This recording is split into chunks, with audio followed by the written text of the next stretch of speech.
నెల్లూరు నగరంలో తెలుగుదేశం ఎన్నికల ప్రచారం హోరెత్తుతోంది. ఎమ్మెల్యే అభ్యర్థి పొంగూరు నారాయణ, ఎంపీ అభ్యర్థి వేమిరెడ్డి ప్రభాకర్ రెడ్డి ఆధ్వర్యంలో ప్రచార యాత్రలు జరుగుతున్నాయి. అక్కడి పరమేశ్వరి గుడి నుంచి ములుముడి బస్టాండ్ దాకా జరిగిన భారీ ర్యాలీలో ఎమ్మెల్యే, ఎంపీ అభ్యర్థులిద్దరూ పాల్గొన్నారు. టీడీపీ ప్రచార రథం మీద నుంచి ఇద్దరు ప్రజలకు అభివాదం చేస్తుండగా ఈ ప్రచార యాత్ర సాగింది. అధికారంలోకి రాగానే నెల్లూరును స్మార్ట్ సిటీగా మారుస్తామని ఈ సందర్భంగా నారాయణ హామీ ఇచ్చారు. తనను ఎమ్మెల్యేగా, వేమిరెడ్డి ప్రభాకర్ రెడ్డిని ఎంపీగా గెలిపించాలని కోరారు.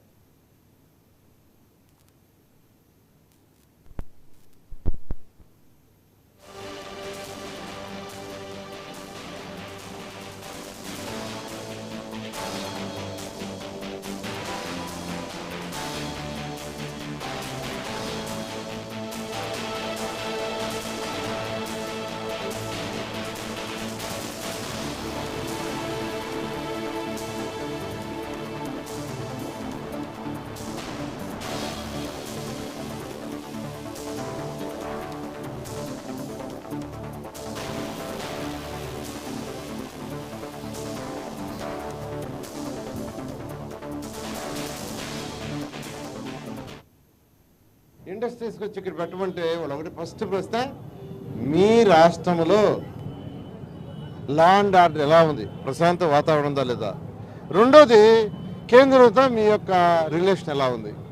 ఎందుకంటే ప్రశాంత వాతావరణం లాంటి వ్యాపారం చేయలేరు, ధర్నాలు చేస్తుంటే మూసేసుకోవాలా. రెండోది, వాళ్ళకి కేంద్రం నుంచి కొన్ని పర్మిషన్లు రావాలా. అవి రావాలంటే రాష్ట్ర ప్రభుత్వం శక్తి ఉండాలి. ఈ ప్రభుత్వానికి అసలు ఆలోచనే లేదు. ఎంతసేపటికి అప్పులు తెచ్చి జీతాలు ఇవ్వటం తప్పితే ఇంకేం లేదు. ఉద్యోగస్తులు సాటిస్ఫాక్షన్గా లేరు, పోలీసు వాళ్ళు సాటిస్ఫాక్షన్గా లేరు, అగ్రికల్చర్ పీపుల్ సాటిస్ఫాక్షన్ లేరు. వాళ్ళకి రేట్లు పెరిగిపోయినాయి, ఖర్చు పెరిగింది, ఆదాయం తగ్గింది. ఏ వరకు వ్యాపారస్తులు లేరు. దీన్ని ఈ యొక్క ప్రభుత్వాన్ని పంపించడానికి రాష్ట్రంలోని ప్రజలందరూ యాక్చువల్గా నిర్ణయించుకున్నారు. ఈరోజు జరిగిన ర్యాలీయే అందుకు ఒక చిన్న నిదర్శనం. నేను అందరికీ ఒకటే చెప్తున్నాను, 2014 నుంచి 19 దాకా 2014లో నేను ఎక్కడా కంటెస్ట్ చేయాల, ఎవరిని ఓటు అడగల. కానీ నెల్లూరులో పుట్టి పెరిగినందుకు, ఒక పేద కుటుంబంలో పుట్టి ఒక ఉన్నత స్థాయికి పోయినందుకు నెల్లూరు ప్రజలకి నెల్లూరు గడ్డకి చేయాలనే ఉద్దేశంతో ఆ రోజు ముఖ్యమంత్రి గారిని అడిగి 5,260 కోట్లతో డెవలప్ చేశా.